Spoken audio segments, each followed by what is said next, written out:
السلام علیکم ورحمۃ اللہ وبرکاتہ۔ اللہ سبحانہ و تعالیٰ کا بہت بہت شکر ادا کرتا ہوں کہ اللہ سبحانہ و تعالیٰ نے اس سال ہمیں حج ادا کرنے کا ایک موقع عطا فرمایا، اور ابھی ہم لوگ حج کے لیے روانہ ہو رہے ہیں الحمدللہ۔ اور ان دنوں مکے کی وادیوں میں لبیک اللہم لبیک یہ آوازیں گونجتی ہیں۔ میرے ساتھ میں مولانا حذیفہ وستانوی صاحب بھی حج پر روانہ ہو رہے ہیں۔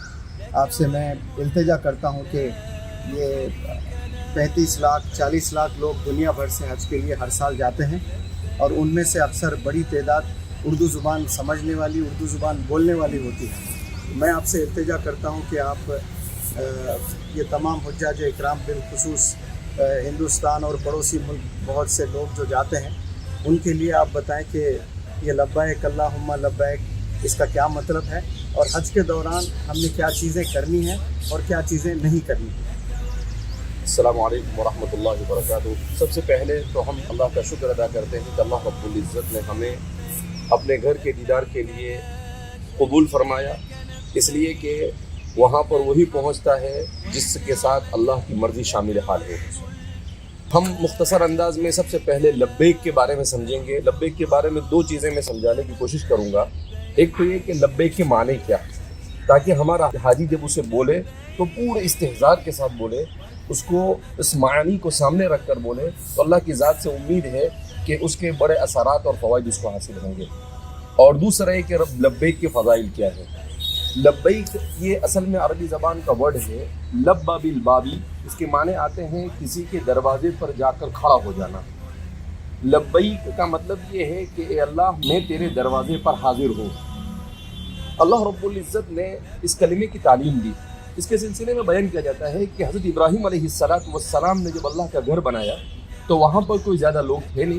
ابراہیم علیہ السلام نے کہا کہ اللہ آپ نے حکم دیا اور میں نے اس کو بنا دیا، اب کیا کرنا ہے؟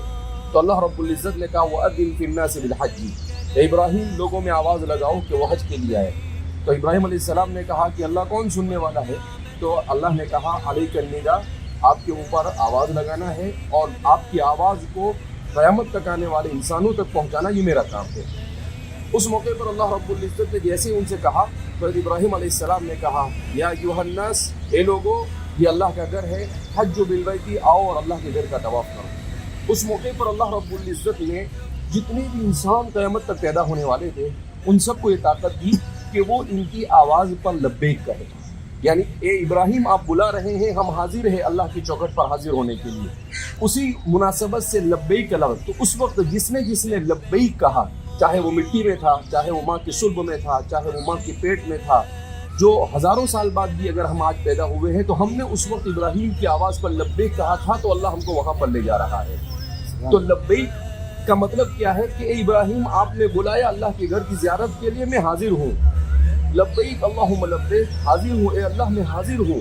اس کا مطلب یہ کہ بندہ اس استحضار کے ساتھ کہے کہ گویا کہ وہ اللہ کی چوکھٹ پہ کھڑا ہے، اللہ کے دربار میں جا کر کھڑا ہے، اور اللہ رب العزت اس کی آواز کو سن رہے ہیں، اور وہ اللہ سے کہتے ہیں لبیک اللہم لبیک، اے اللہ میں حاضر ہوں، ایک بار نہیں بار بار میں حاضر ہوں۔ لبیک لا شریک لک لبیک، اے اللہ تیرے ساتھ کوئی شریک نہیں ہو سکتا ہے، میں حاضر ہوں، میں تیری اطاعت کے لیے حاضر ہوں، میں اپنے آپ کو تیرے حوالے کرنے کے لیے حاضر ہوں۔ لبیک لا شریک لک لبیک ان الحمد والنعمت لک والملک لا شریک لک، تمام تعریف تیرے لیے اور ساری دنیا کی سلطنت میری تیرے لیے، تیرے ان تمام چیزوں میں تیرے ساتھ کوئی شریک نہیں ہو سکتا۔ ان الحمد والنعمت لک لا شریک لک، تو یہ پورا معنی ہوتا ہے اس کا، گویا کہ اللہ رب العزت کے جلال کو، اللہ کی ملکوتیت کو اور اللہ رب العزت کی مالکیت کو انسان اس کا اعتراف کرتا ہے۔ وحدانیت کا سب سے بڑا درس ہے، لہذا اس بنا پر لبیک کو بڑے استحضار کے ساتھ کہنے کی ضرورت ہے۔ حدیث پاک میں ہے کہ حضرت جبریل علیہ السلام حج کے موقع پر نبی کریم صلی اللہ علیہ وسلم کی خدمت میں آئے اور کہا اے محمد عربی صلی اللہ علیہ وسلم اپنے صحابہ سے کہو زور سے لبیک کہیں۔ صحابہ نے زور سے لبیک کہا۔ ایک روایت میں رسول اللہ صلی اللہ علیہ وسلم نے ارشاد فرمایا کہ 3 آوازیں ایسی ہیں کہ جب اللہ اس کو سنتا ہے تو ملائکہ کو فخر سے کہتا ہے دیکھو میرے بندے کہہ رہے ہیں۔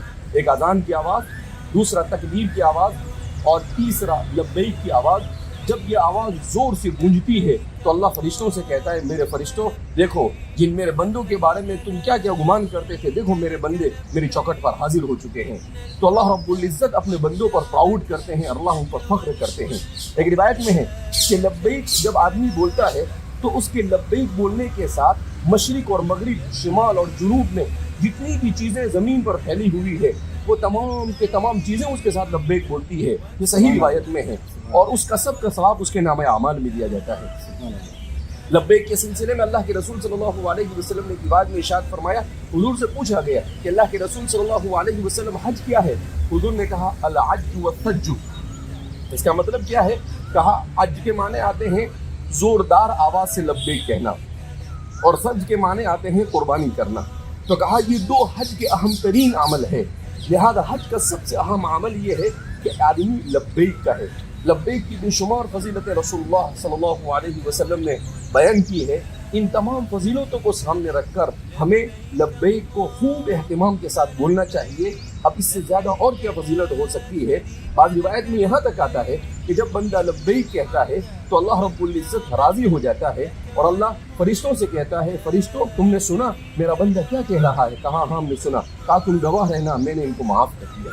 لہذا اس بنا پر اس کی فضیلت اور اہمیت کو سمجھ کر پورے اہتمام کے ساتھ، پورے استحضار کے ساتھ کہ جب آدمی لبیک کہے تو اس کے بدن کے بال کھڑے ہو جانے چاہیے کہ اللہ میں کس کو کہہ رہا ہوں؟ اللہ کو حاضر ناظر رکھ کر اللہ کو کہہ رہا ہوں کہ اللہ میں تیرے دربار میں حاضر ہوں۔ انسان کے لیے اس سے بڑا اور کوئی موقع نہیں ہو سکتا ہے۔